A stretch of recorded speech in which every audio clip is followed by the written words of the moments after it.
Hello everyone. So I'm explaining today from the chapter operators and expression in C++. So today we will discuss the different types of operators. So in the previous video tutorials I explained to you about the arithmetic operators, relational operators, logical operators, okay, and so on. So today we'll discuss about assignment operators and some few more operators. Okay. So what is assignment operators? So before we start at this assignment operators, we have already seen this. We have already used when assigning a value to a variable or initializing a variable, right? In the first chapter itself, we have seen when we initialize a variable, we use the assignment operator, that is equal to simple. So how is assignment operator defined? So the assignment operator transfers or assigns the result of an expression to a variable. So the result of an expression, so like suppose like a plus b, sum equals to a plus b. A plus b is an expression, so the result of that a plus b is suppose 5 plus 4 9 is assigned to the variable sum, right? So this is denoted by the symbol equal to. Okay, so based on that we have three types of assignment operators. The first one is the simple assignment.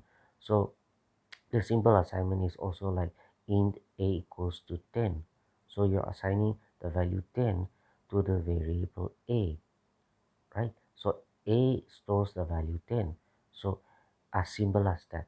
So now or the value stored in the right operand is converted to the data type of the left operand and stored in the left operand.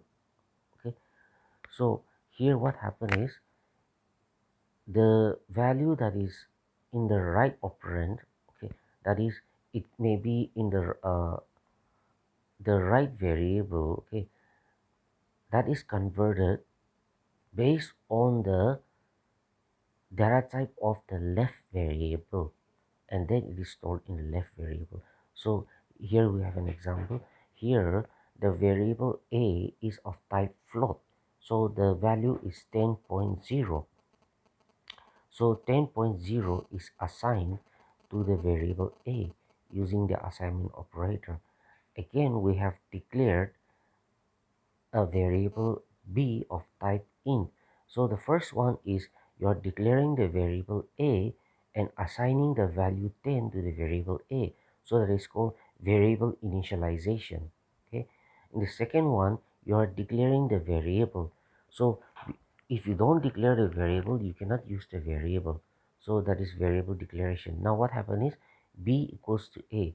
So a value that is stored in the right variable a, that value 10.0 is assigned and stored to the variable b on the left. So we have a data type is different, right? One is float, the other one is integer, right? So a value which is 10.0, okay, based on that gets converted to integer 10. Okay, normally this you will see later on. Okay, there sometimes it may form an error. Okay, for that we use type conversion. Okay, so that is in the later on pages. Okay, but just for an example, okay, so what happens is that 10.0 gets converted to the uh, value 10 because the variable b is integer, so float gets converted to integer like that. Okay, so this is simple assignment. Now compound assignment is it uses binary operator to perform the operation with the left operand and assigns the results to the left operand. Okay, so using the binary operator with the variable on the right gets assigned along with the binary operator on the right side, and then after evaluating that executing the expression that gets stored on the left operand. Okay, so you can see here a plus equals to 1. Okay, in the previous video you have seen that x plus plus, right, which is like that is increment or decrement, right? So if I write a plus plus, that was like a equals to a plus 1, right? Similarly, like this, if you write here a plus equals to 1, okay, which is, when you expand it, it becomes a equals to a plus 1. So you can see that a plus equals to 1, right? So a, the variable a, gets added on the right side with the binary operator to form an expression. So a plus 1 becomes an expression. And after addition, a plus 1, suppose a is 9, 9 plus 1, 10. 10 gets stored in the variable or assigned to the variable a. So now variable a does not store the value 9 but 10. Okay. Similarly, a minus equals to 1 is a equals to a minus 1. Okay, so it may be a plus equals to 2, which means a equals to a plus 2. So same thing we can do for multiplication, division, and modulus also. Now next one is multiple assignment. So what is multiple assignment? When all the variables are of the same data type and are assigned the same value, we can use the multiple assignment. So if you can see in the example, the three variables are declared and initialized. So here int a is assigned the value 10, int b also 10, and int c is also assigned the value 10. So all the three variables are initialized with the same value 10, 10, 10, and all the three variables are of the same data type, int. So you can see that the values can be same, the data type can be same, but only thing is that the variable names are different, because you cannot use the same variable name uh, twice. So you cannot write int a, int a, int a. That will result in error. Okay. So the variable name, the value which is stored should have a different variable name. The variable name should be different. Also the location, memory location will be different. So how can we use the multiple assignment? So if all the values are same and the data type is same, we can write int a equals to b equals to c equals to 10. So this way, instead of writing in 3 lines of statement, we can write in 1 line of statement using the multiple assignment. All right. Next, we have this is the size of operator. Now, this size of operator, if you see the syntax of the size of operator, that is size of within the parenthesis data type, this looks like a function, because normally a function is denoted by this parenthesis curve bracket, but this is not a function. Okay, so size of operator is actually a unary operator because it executes or evaluates on only one operand, and it gives the result of the memory size of that operand or data types or the data in bytes. So this size of operator is used to show, okay, the data that is stored in the variable or the variable, the size of that, the range of that. If you remember data types, right? The range of the data types: integer occupies 2 bytes, float occupies 4 bytes, and character occupies 1 byte. So how many bytes of memory is occupied, that only it shows. Okay, so the syntax is size of data type within the parentheses. So it looks like a function, but this is not a function, keep that in mind. So you can see the example in sum. So sum is declared as an integer variable. So the cout statement, when you run it, memory size of this variable is, with using the cascading operator, size of, and then you write down the variable name there.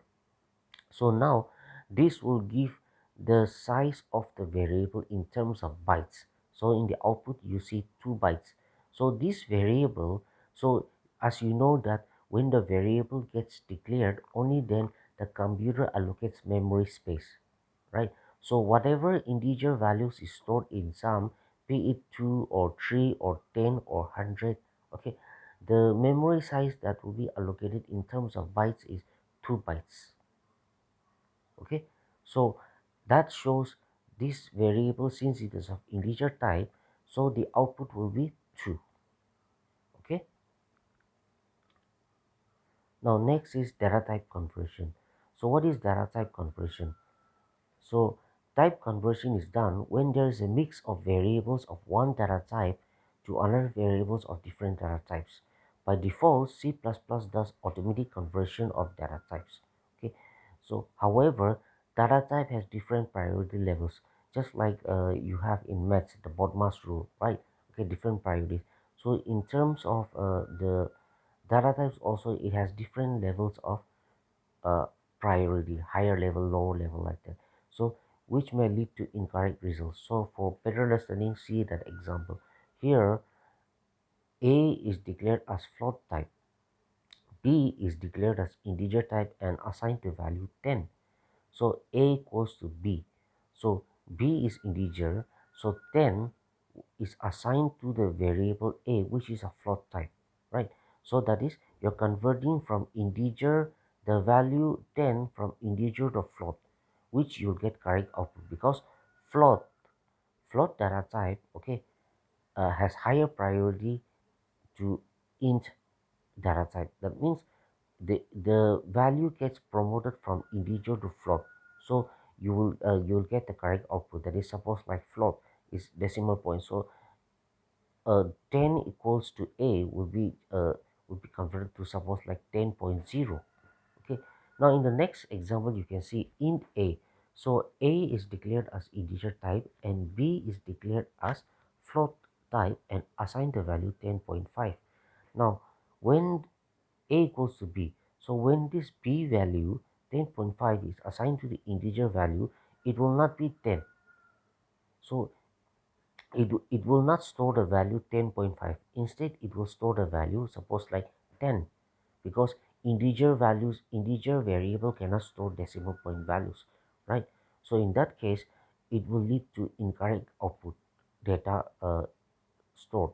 So from float to int, okay, will create result in errors. So to avoid such kind of minor errors, okay, to avoid such kind of errors, type conversion is done, which is called as typecasting. Okay, so in order to override the default conversion, otherwise by default it will be converted, right?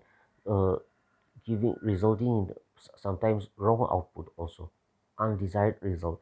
So we can temporarily change the type of the variable. So this type conversion is just temporary. It does not uh, permanently change the data type of that variable, just for temporary till that value gets processed. Okay, so using typecasting, so the format is within the parenthesis data type and then the expression. Okay, so which data type you want to convert it to, and then the expression or the variable. Okay, so that variable will be converted to that particular data type. So if you can see in the example, float A equals to 10.5, right? A is a float type, assign the value 10.5. B is of integer type. So now you are storing the value of A in B. So if you normally store the value of A 10.5 to B, it might result in error. So for type, you use type casting. So you can see that before the variable A, it is the data type is written within the parenthesis. So what happens is that before the value gets stored in the variable B, first, the value 10.5 is converted to integer 10, and then after that only the value 10 is stored in the variable B. So this is how typecasting is done. However, after this, the next statement, okay, the variable A will retain the same type, that is float. Okay, so temporarily changing the type from float to int A. Okay, so go through this topic. Okay, uh, and then tomorrow I'll explain more about this priority, okay, precedence level of the operators. Okay, and then we shall see some more operators. Okay, so that will be all for today.